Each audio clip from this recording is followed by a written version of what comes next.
Ang intense ng mga kaganapan ngayon sa abot kamay na pangarap sapagkat malalagay sa peligro ang buhay ni Doc Robert dahil sa gagawin ni Moira sa kanya. Dito nga ay biglang magbabago ang isip ni Moira at sa sobrang kasamaan nga nito ay maging si Doc Robert nga ay ipapautos na din ito sa mga tauhan niya. Samantala ay wala ngang kaalam-alam si Doc Robert na ang bruhang si Moira ang may pakana ng lahat at dito nga ay magaganap na ang pagpapalitan nila Doc Robert at Balahaja. Pero dahil naman sa wala talagang tiwala ang kapatid niyang si Giselle sa mag-inang Moira at Zoe, ay palihim na susundan nito si Doc Robert. Maging si Annalyn nga ay palihim na susunod din sa ama niyang si Doc Robert dahil sa natatakot nga ito na baka daw kung anong mangyari sa ama niya. Wala namang kaalam-alam si Annalyn na maging si Doc Lyndon nga ay baback up din at hihingi ng tulong sa dalawang nurse na kaibigan nila, na sila Nurse Karen at Evan.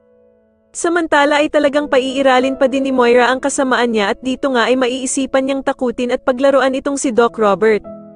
Wala namang kaalam-alam si Doc Robert na ang kausap niya na pala sa cellphone ay ang bruhang si Moira dahil nga sa iba ang boses nito sa call nilang dalawa. Dito nga ay sasabihin niya kay Doc Robert na parang nagbago na nga daw ang isip niya at balak na lamang daw niyang patayin ang ama niyang si Lolo Pepe at parang gusto na din nga daw niyang isabay si Doc Robert. Laking gulat nga ni Doc Robert nang makita niya ang laser ng baril ng tauhan ni Moira na nakatapat na sa kanyang katawan. Sa kabilang banda naman ng makauwi naman si Doc Carlos ay bigla niyang makikita ang kotse ng anak niyang si Harry, kaya naman ay agad na magtataka ito kung ano ang ginagawa ng kanyang anak sa bahay nila.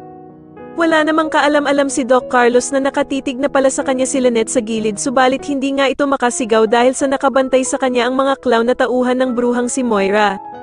Sa tingin niyo makaligtas kaya si Doc Robert sa pagbaril sa kanya ng tauhan ni Moira at magawa pa kayang tumakas ni Lynette sa mga masasamang ng loob sa kanila, mas lalo na nga talagang nagiging exciting ang mga susunod na kaganapan kaya naman ay mas lalo pa nating abangan ang mas lalong gumigandang abot kamay na pangarap. Maraming salamat po sa inyong panonood at sana po ay ma-subscribe niyo ako. Maraming salamat po.